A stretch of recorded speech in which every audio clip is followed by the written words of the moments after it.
In this video, we're going to be changing the oil on our 2018 Subaru Forester. Hi, welcome to the Works IRL channel, where we find anything that improves our lives, saves us money, and works in real life. I appreciate all of you that have subscribed, and if you like this video, please give it a thumbs up. The Subaru Forester requires a full synthetic motor oil. Today, I'm going to be using AMSOIL. I feel AMSOIL is a really high quality synthetic motor oil. Stay tuned to later in the video and I'll tell you some more details about it. To do this oil change, I just need some basic tools. First and foremost, you do need to have some sort of method of collecting the oil. This is an actual oil drain pan. I've had this a long time. Once it gets filled up, I'll transfer it to some jugs, like windshield washer fluid jugs. Then I'll take it to my local auto parts store and they'll provide free recycling of that motor oil. I also need a funnel so that helps reduce the mess when I'm pouring the new oil in. I also like having a work light so I can see underneath and while I'm working in the engine bay. The 2.5 liter boxer engine of the Subaru Forester requires 5.1 quarts of oil. I've got 6 quarts of oil here. I like to sneak up on the level. I usually pour in about 4 quarts and then I'll slowly put in the 5th quart and I'll start the engine and I'll check it a couple times and maybe pour in a little bit more. I don't really want to overfill. I'm also going to need an oil filter. I like to have a oil filter wrench. This one is made to fit the size of that oil filter and it's made to go with a 3/8 socket, so I can just easily pull that off. You can use an oil filter strap and even a big pair of channel locks. I'm taking the old one off. It'll mess up the oil filter a bit if you use channel lock. The new one you certainly won't want to use channel locks. Having something like this just makes it nice and clean and tidy, pulls it off well, and it tightens up the new one without marring it. When I pull off the oil drain plug, it needs a 14mm socket. I use a socket with an extension because, as you'll see, it's kind of up underneath some plastic paneling underneath the engine. I'm going to need a new crush washer. This goes on the drain plug underneath. When you take the drain plug out, you have to take the old washer out and then replace it with a new crush washer. These aren't that expensive, but I do get them from the Subaru dealership, but I think you can now find them online at different sources. When I tighten it down, I try to just do it by hand. Tighten it down until I can kind of feel that that's crushing that washer, and then I leave it at that. And it's supposed to be 31 foot-pounds. So let's get started. If you are new to the channel, I hope you'll enjoy looking at all the other videos that we have, and I would appreciate your subscribing. It really helps keep the channel going.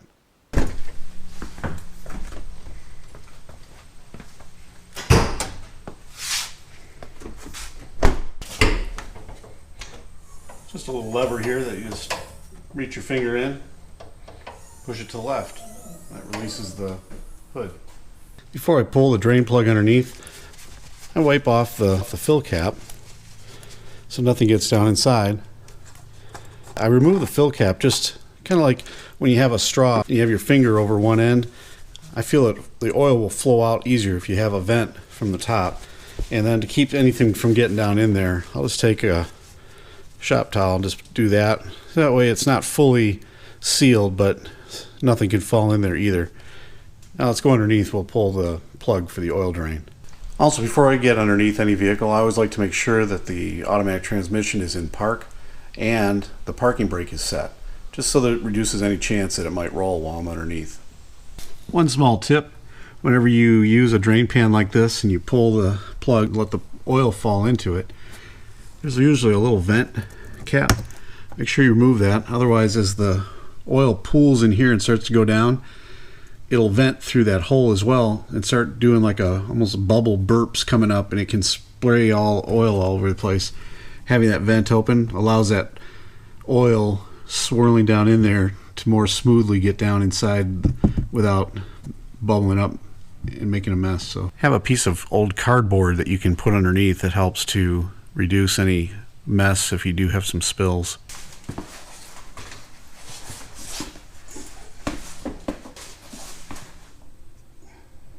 If you have a regular car, this can be a bit challenging to get underneath, especially as I've gotten a little more, shall I say, thick over the years. Having a Jeep or a truck, it's a lot easier to get underneath. These Subaru Crosstrek and the Subaru Forester, like this one, they actually have pretty good ground clearance. It allows me to get under here.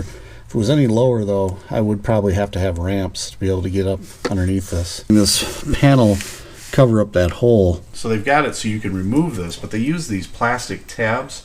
These break, and sometimes they're just really hard to get out. When you have this up on there and this is in there, sometimes these are really difficult to remove. And you can see there should be 4. I've only got 3. I think I had to break one to get it out. And then once I got this panel out, I just left it off. I have a Crosstrek. It has a similar panel under the engine. It's just an open hole. So I think it's okay if I don't put this back on when I'm done. If you've come up with anything that replaces this or a better solution, let me know in the comments below. I'd really be curious to know. This is that drain plug cap I was trying to tell you about. As you can see, the drain plug, if it was any smaller, you wouldn't be able to get in there at all.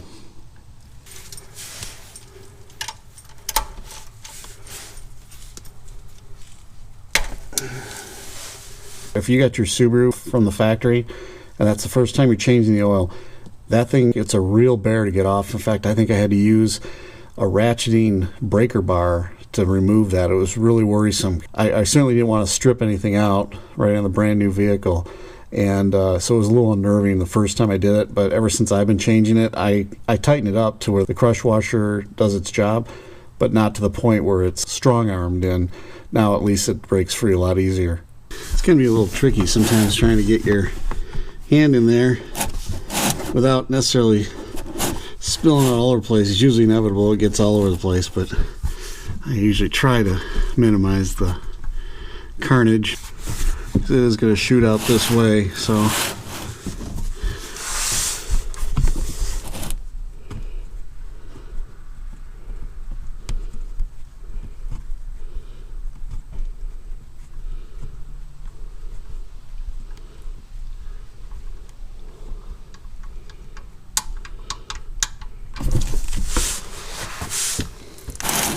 as usual, spread it all over the place.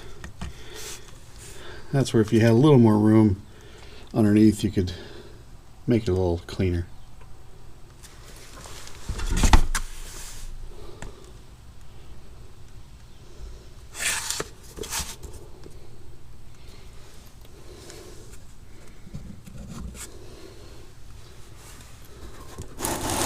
And this is where if you didn't have that vent open, this would be spurting up as that oil drained into the pan. Now I'll let that drip for as long as I can. In the meantime, I'll start to clean up all the mess. That's where having that cardboard helps too. Keeps it from getting on the concrete. That crush washer is right on there. So sometimes I have to take a little screwdriver and try to pry that off. I like to clean even the plug itself. Just make sure it's good and clean before I put the new washer on.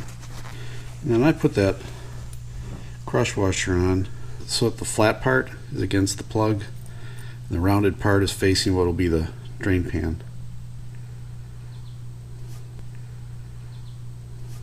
I like to clean all the threads and just make sure nothing drops down inside the engine. Clean the cap. I'm just going to put that fill cap back on, just so as I clean this, nothing gets down in there. I can clean this filter, oil filter tray lip that's down in there. Sometimes there'd be like old bees or flies or something down in here first. I just like to get those out.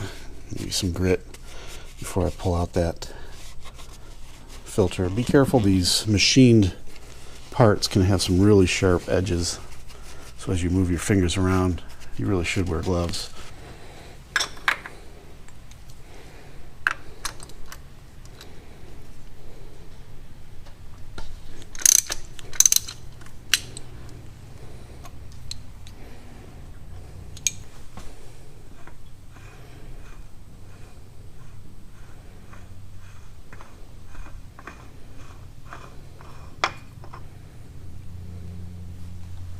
Again, I'll just clean up a little bit in here.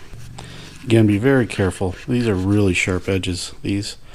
All these are so carefully machined that the edges are really, really sharp. So you can really slice yourself, so be very careful around any of these. And again, we're taking a lot more care to clean up than you'll find likely at any dealership, especially at a quick oil change place. It's all about time for them.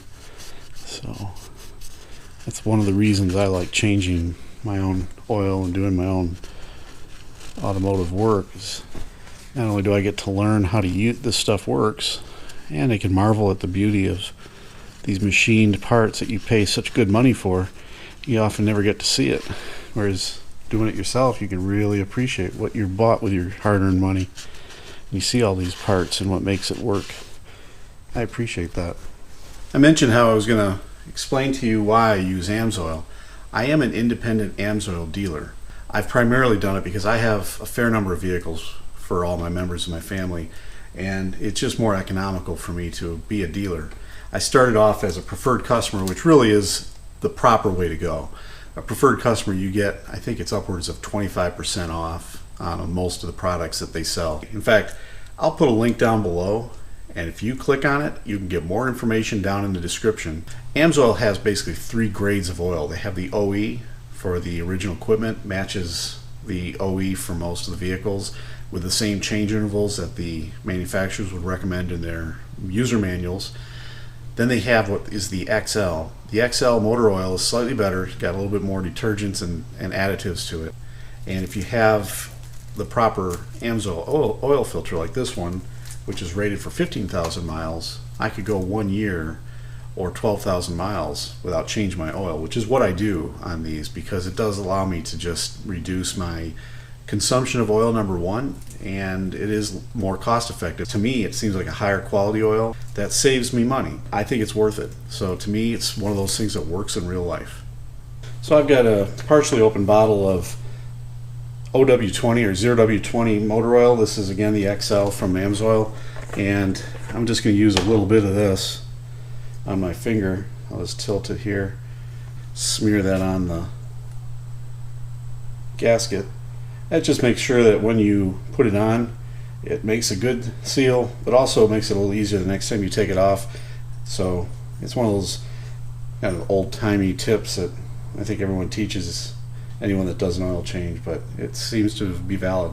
The quality of these AMSOIL filters is also quite nice. So now that we have some oil on that gasket, we've got that all cleaned up, we're just going to put the new filter on here.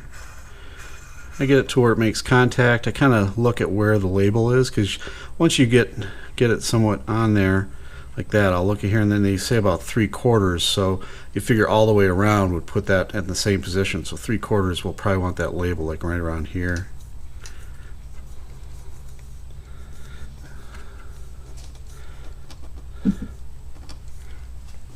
Grab the wrench and maybe just give it a little extra twist.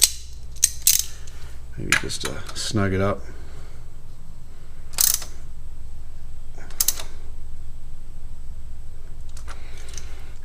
There. And that's about where we thought it might be. Throughout the garage, sometimes I use fresh shop towels, and they don't get overly dirty, but I'll keep them around. As you can see, they're slightly stained. And I use those mainly just to wipe up like the really dirty, gritty parts of the oil in the top, that's residue in the top of the drain pan. I'll always use a fresh towel if I'm checking the oil or doing something that needs to be wiped down that I don't want to contaminate the oil. That oil has stopped dripping out, so this is what I was talking about with just keeping old rags that are dirty, but this is the kind of thing I'll clean up using those, instead of using a nice fresh rag. These get so saturated just trying to wipe this sort of thing up.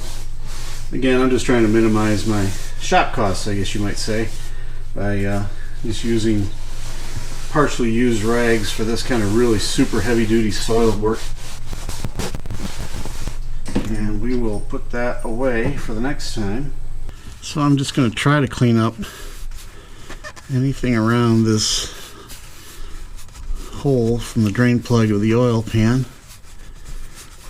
That way you're just trying to minimize any grit. We got our new crush washer on our drain plug. Grab my wrench and we'll just give it a snug up. I can kind of feel the crush washer compressing as I do this. those first couple churns, and then it tightens up even more. So I'll just kind of keep going. Now you're supposed to do it to 31 foot-pounds. I could get the torque wrench out, and I think I just try to go.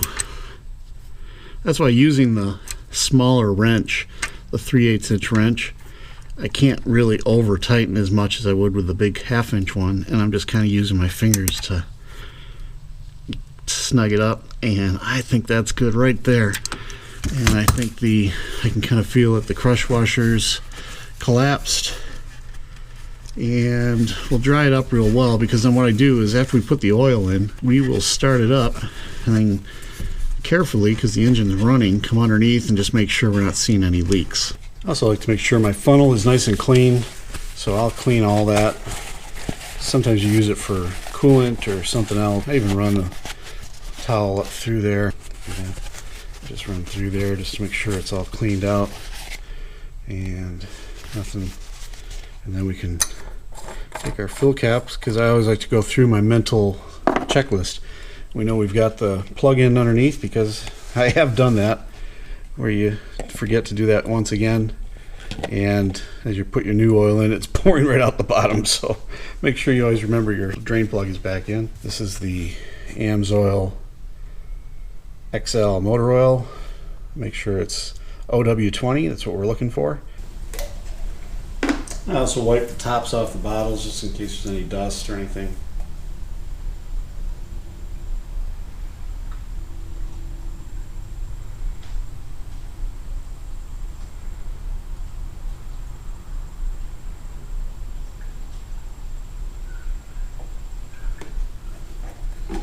I also make sure I keep the used bottles visible so that I know how many I've already put in.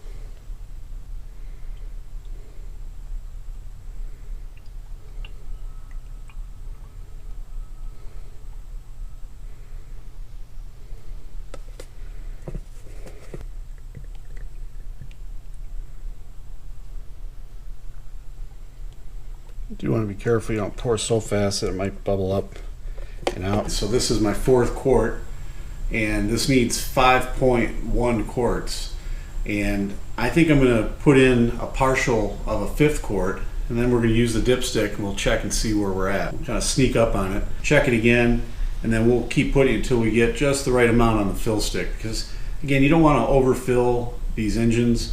Especially nowadays, they're getting more sophisticated. You don't want that oil level getting so high that it might cause some issues. So we've only got 4 quarts in there. I'm just gonna clean the dipstick off. That's another option too when you're looking for a vent when you're draining the oil, is just pull the dipstick, since it is a smaller hole. And I don't imagine we're gonna see the oil register yet. Just starting to on the very tip down there, so we're getting there.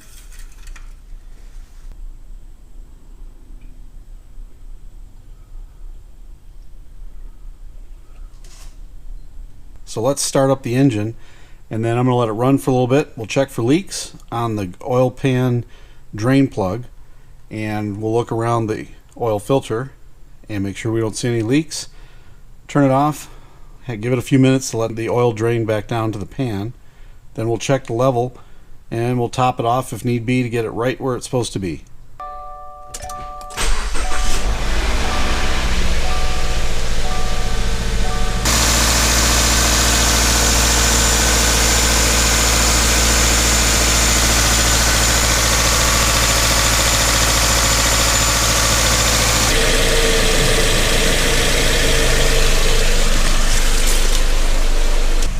Turn it off. Now we're gonna let the oil drain down into the drain pan, and we'll check the oil level again.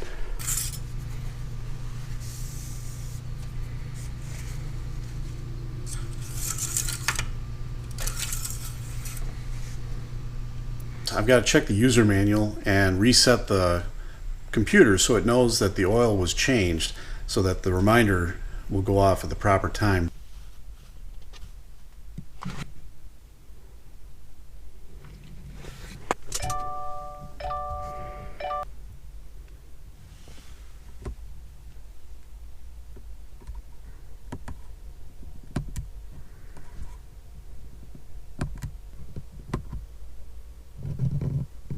I'm going to put the oil fill cap back on. I'll also check the windshield washer solvent tank. I like to look at the brake fluid level. I like to look at the coolant level, look at the belt, and just a general overview. You should do that anyway, periodically, every month really, but this is a good chance just to give everything a good once over. I'm going to have to replace the air filter, and I'll probably put a video of that pretty soon. I'll see you at these other videos, and we'll find out what works in real life.